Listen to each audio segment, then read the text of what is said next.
The Maiden of the Forest by pumpkinmoose22. Chapter 7.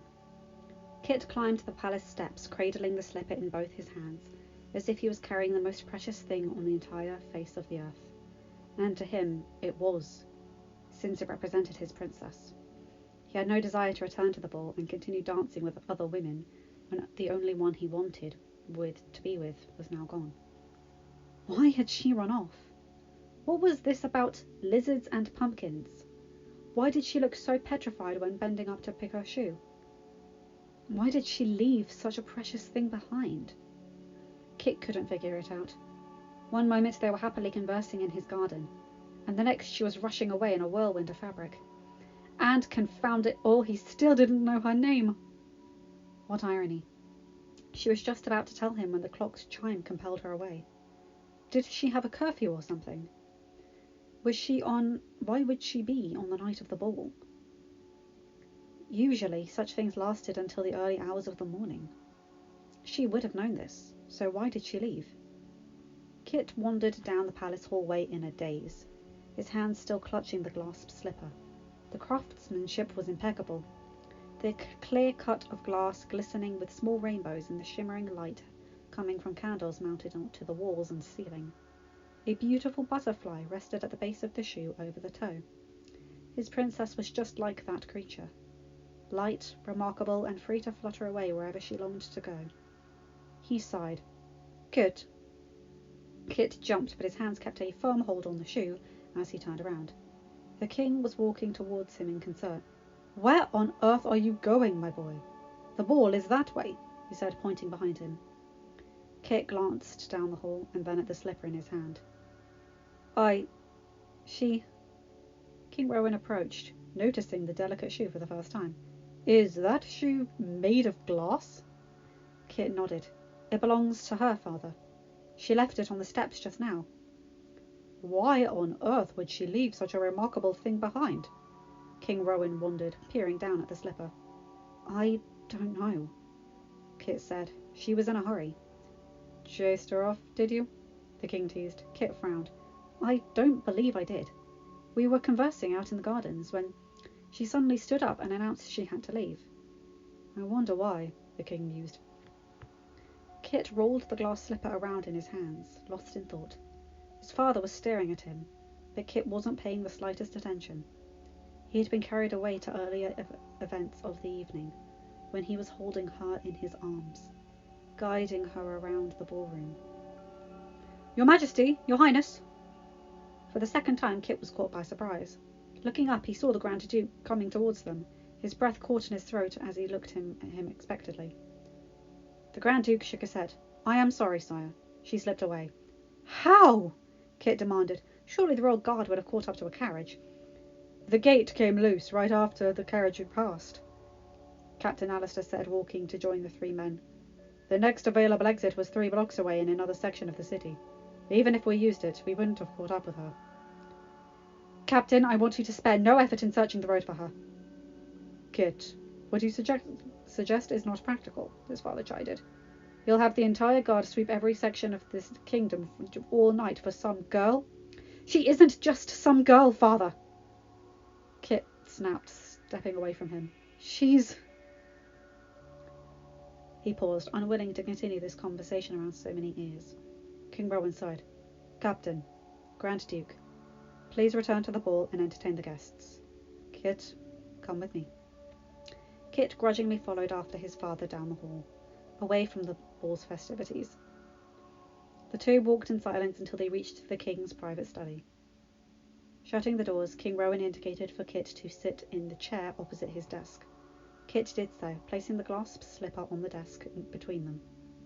He was completely restless. His maiden was somewhere out there, drawing further and further away from him. And he was stuck here in his father's private study. King Rowan let out a heavy sigh as he noticed his son's stormy expression.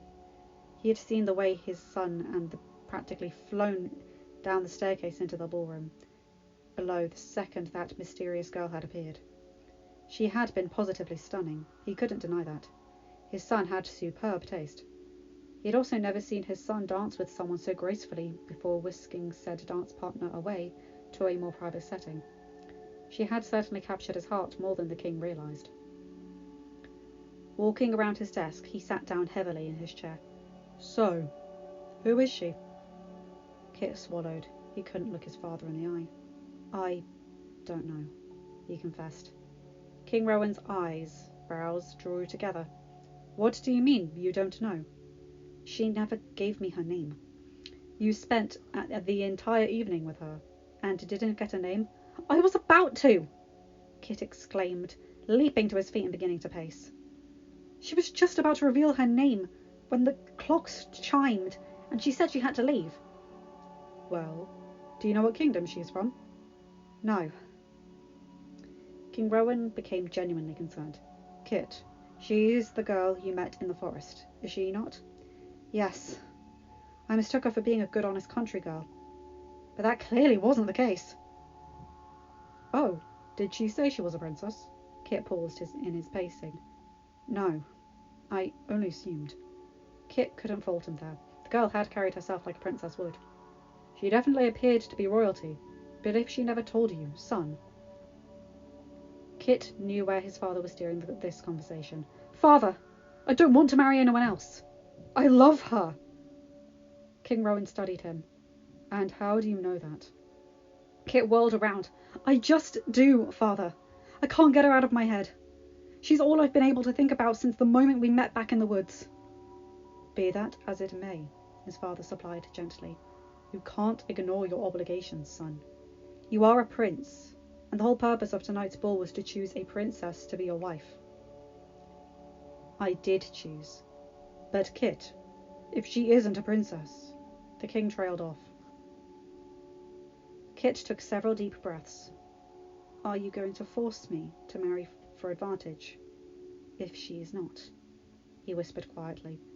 King Rowan sighed. Kit waited on bated breath. Let us discuss this at a later time. May I retire for the night? Kit asked, standing up.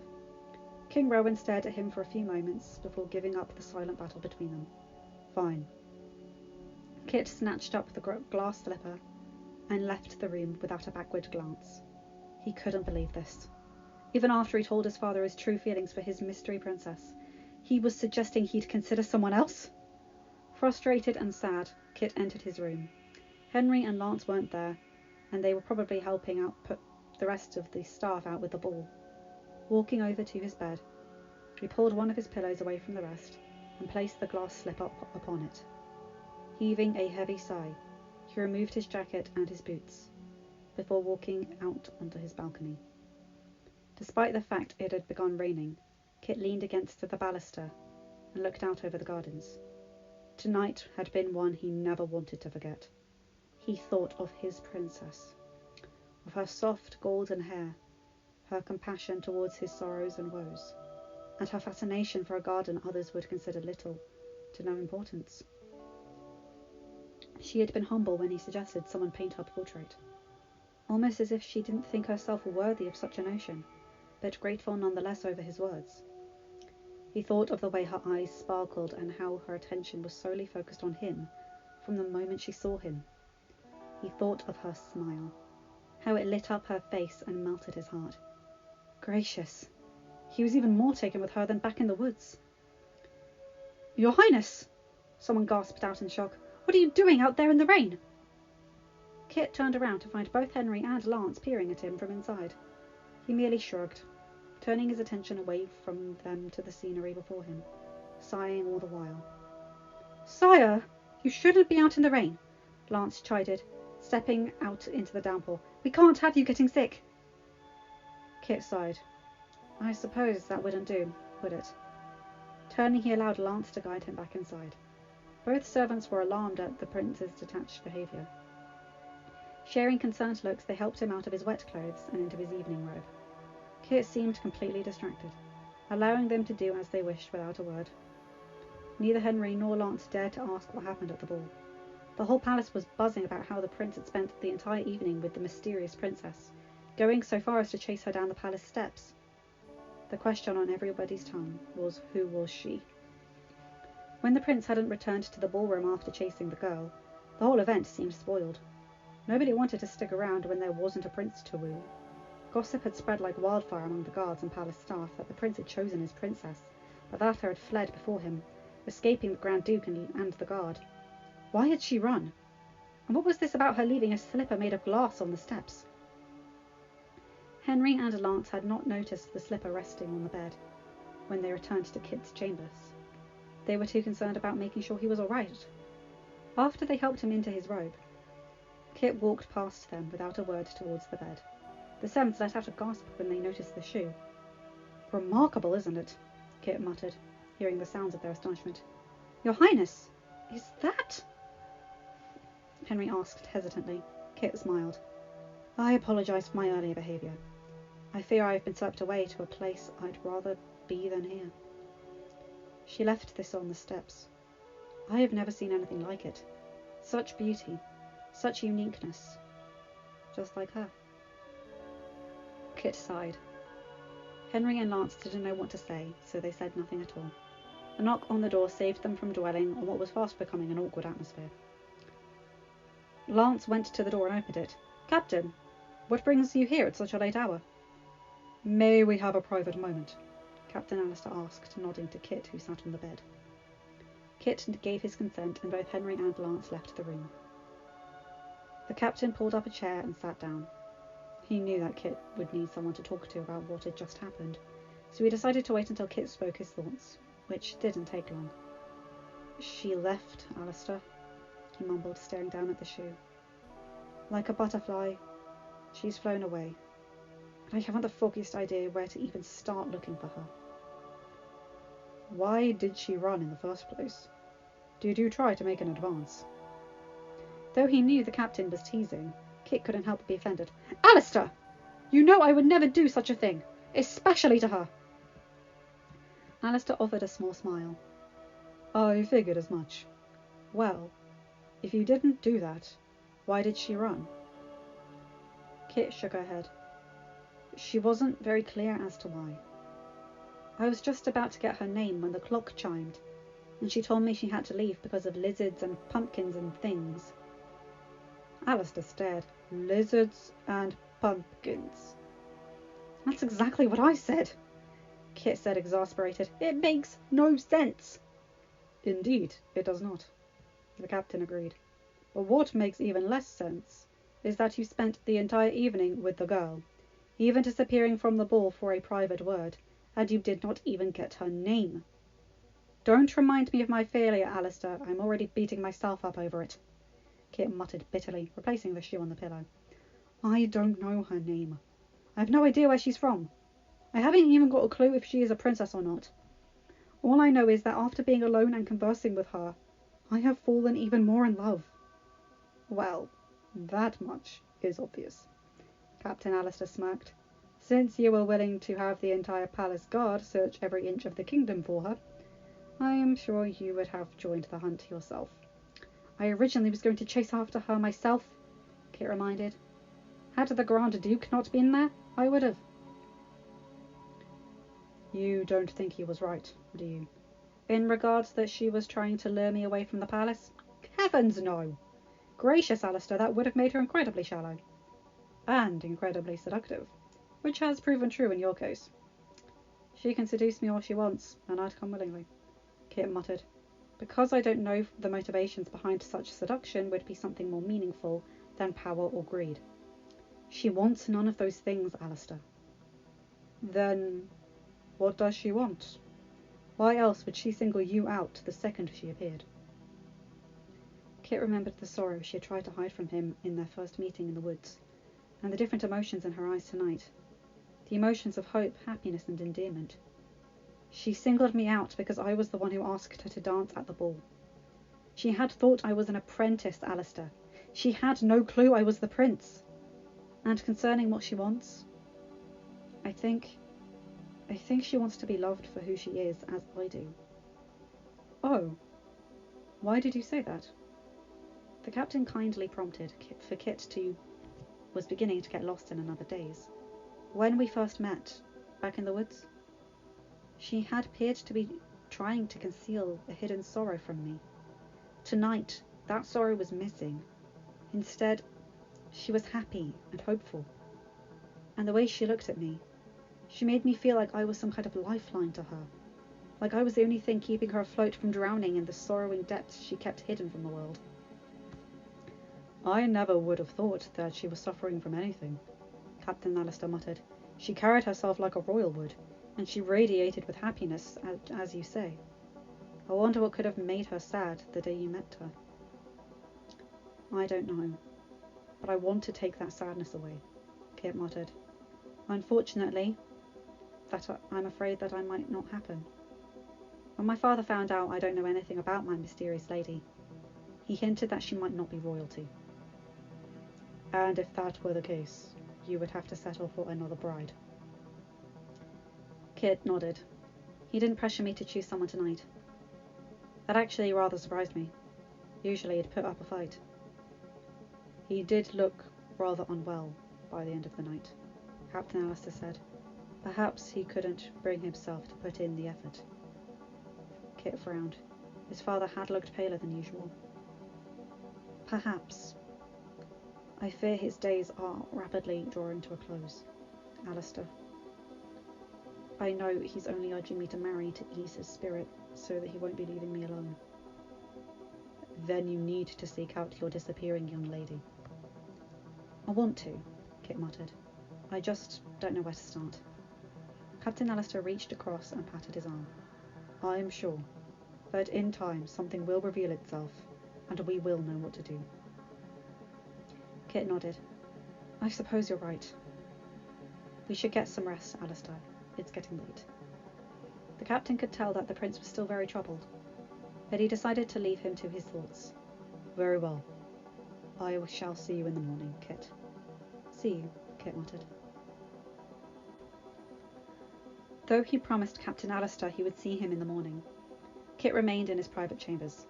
Henry and Lance tried to engage him in conversation, but Kit wasn't in the mood to converse with anyone. There was so much on his mind. His father's declining health, his royal obligation to marry a princess, the glass shoe now sitting on his bedside cabinet, and most of all, his mystery princess. Henry and Lance left shortly after helping him dress in a simple midnight blue jacket, green cravat, white undershirt, beige pants, and black knee-length boots. Kit let out a heavy sigh.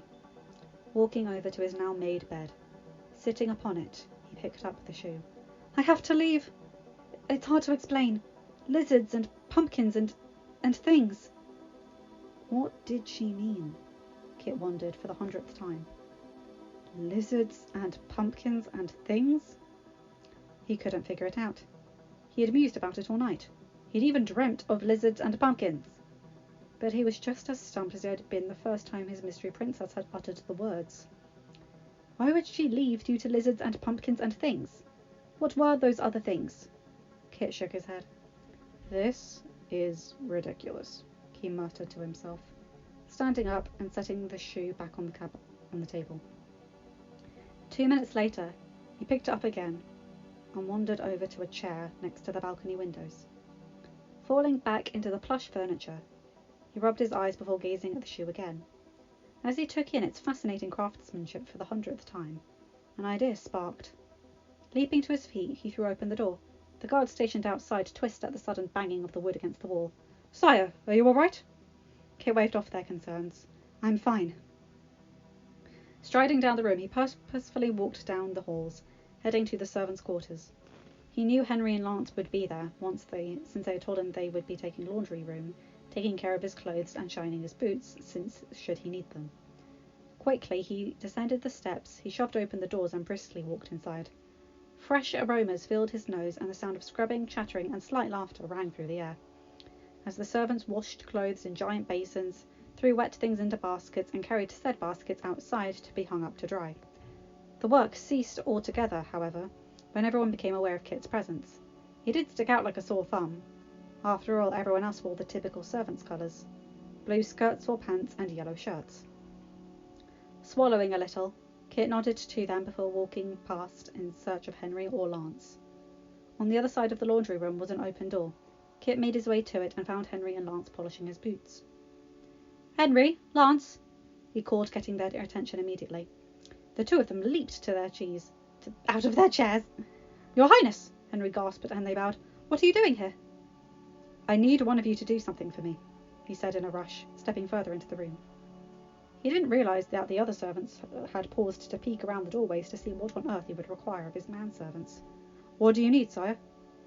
Lance said. I need you to send for the royal cordwainer immediately, he said at once. Kit replied. Lance's eyebrows shot up as he and Henry, who posed a similar look, stared. That was only one reason the prince would be asking for the royal shoemaker. I'll fetch him immediately, Lance offered. Excellent, Kit said, turning on his heel. Your Highness? Henry called. Kit turned. Yes? Forgive my impertinence, but if that was all you needed, why didn't you pull the rope in your room to summon us? Kit froze. He'd been so excited about his sudden epiphany that he hadn't even thought to do so. Trying to keep his composure, he said, It must have slipped my mind. See that you bring Master Brom to me as soon as you can. I'll wait for him in my private study. Before his face could turn red, Kit left the room. He rushed out of the servants' quarters as fast as he dared to, with a false hope that none of the servants would notice his darkening cheeks. The second he finished climbing the stairs, he found an empty room, shut the door, and ran a hand through his hair. Had he seriously just walked all the way down to the servants' quarters to ask about summoning the royal shoemaker? Why hadn't he just pulled the rope? That way he wouldn't have had to leave his room. Frustrated and berating himself from his embarrassment, Kit tried to compose his feelings for several minutes. The room he was in was one for entertaining guests. The curtains were partially drawn, though the sunlight still found a way to lighten up the beige-coloured walls, deep green furniture, and cherry wood tables sitting in the middle of the room. A beautifully carved mirror hung over a rather handsome empty fireplace. Kit looked at his reflection and scowled. His face was the colour of a cherry. Walking over to the nearest cushion, he fell backwards, not caring that it may be inappropriate to lounge on the couch as he was doing now. Nobody was in this room anyway, and it wasn't as if anyone he knew was there. So Kit contented himself to lounge in the room for a few moments. As he sat, the melody of La Valse de l'Amour, the song he and his princess had danced to, played through his mind, his memories taking him back to last night. The more he thought of his mystery princess, the more reassurance he sustained that she was exactly what the kingdom needed. What he needed. Marrying the Princess of Shalina would bring trade, land, and security, but marrying his mysterious princess would bring love, courage, inner strength, and passion. Her gentle nature, her loving kindness, her courage to act the way she saw fit, were priceless treasures that Kit knew he would be greatly benefit from the kingdom. He had to get his father to realise this. But how? Please, he silently prayed, soften his heart. Help him to see what I see. Kit broke from his silent musings a moment later. How long had he been staring at the ceiling covered in golden vine paintings? Glancing at his reflection and finding his face no longer coloured, Kit leapt to his feet and left the room. Rushing up to his private chambers to grab his maiden's shoe, before going to his study to await the royal cordwainer, Master Brom. The shoemaker knocked on his door 5 minutes later before stepping into the room. Master Brom was a younger gentleman, slightly older than Kit. He had become the royal cordwainer when Master William had passed away in the late fall of last year. Master Brom had been his best apprentice, and made almost all of Kit's footwear. Though the shoemaker and the prince, the two had a very friendly relationship, and would sometimes spend an entire order sessions playing chess instead of going over business. You summoned me, Your Highness? Master Brom asked. Yes, Master Brom, I did, Kit muttered, standing up to walk around the desk. He left the glass shoe sitting upon it. Master Brom was taller than Kit, a giant of a man if one was being truthful. He was over 6 foot tall, with large skinny hands, long brown hair pulled back into a low ponytail away from his face, and sea-green eyes. Taking long strides, the shoemaker bowed to the prince before straightening. I take it this isn't the usual call. No, it isn't, Kit admitted. He suspected that Master Brom would know exactly why he had summoned him. The talk of the glass slipper had travelled throughout the entire castle before the sun had even had a chance to rise in the sky. But Master Brom waited patiently to hear the reason for his summons, instead of jumping to conclusions. Kit picked up the glass slipper and showed it to the shoemaker. I need to know who made this. Master Brom let out a small gasp of awe. May I? He asked, longingly holding out a hand. Kit was rather possessive of the slipper, but he felt Master Brom could be trusted. He had known the man for years when he was an apprentice and never had any faults with him. It's very precious to me, Kit said, holding it out. I understand, Master Brom muttered, handling the shoe as a mother would cradle her own child. How exquisite, he praised, turning it carefully in his hands. Have you ever heard of someone who could make glass shoes? I haven't, Your Grace, Master Brom reluctantly admitted, but I would love to speak to whomever crafted this masterpiece. If I didn't know any better, I'd say it was spun from magic. Kit sighed, disappointed. I hoped you would have at least an idea of who might be able to make this particular trade in your field of work. I am sorry, Your Highness, Master Brom muttered, handing the shoe back to Kit. Is there anything I can do to cure your displeasure? Kit sat the slipper down on his desk, thinking. Would it be possible to get in contact with other shoemakers in the kingdom? Perhaps you can learn from them if they have heard of a glass shoemaker. I can have one of my apprentices travel to each of the kingdoms and gather information for you, sir, Master Brom suggested. That wouldn't be too much trouble? Kit asked. Certainly not, sire, Master Brom said with a slight chuckle. I can see this is very important to you. I'll employ a handful of royal guards to accompany them. I appreciate that, sire. I will send Alice. She will make sure to put all her efforts into the task. If she left today, she should be able to return to the palace in a fortnight. Kit wasn't thrilled to having to wait 2 whole weeks for results, but at least something was going to be done to find his princess. He'd leave on the trip himself if his father wasn't so ill. Very well. I will make sure she is paid for her services and that you are compensated for her absence. If you needed to hire a temporary apprentice to replace her to keep up with orders, I will make sure they receive wages as well. Thank you very much, Your Highness, Master Brom said with a bow. I will see to it that she leaves at once. Kit scribbled something down on a piece of parchment and handed it to the shoemaker. Have her take this to Captain Alistair. He will make sure to employ guards for the journey.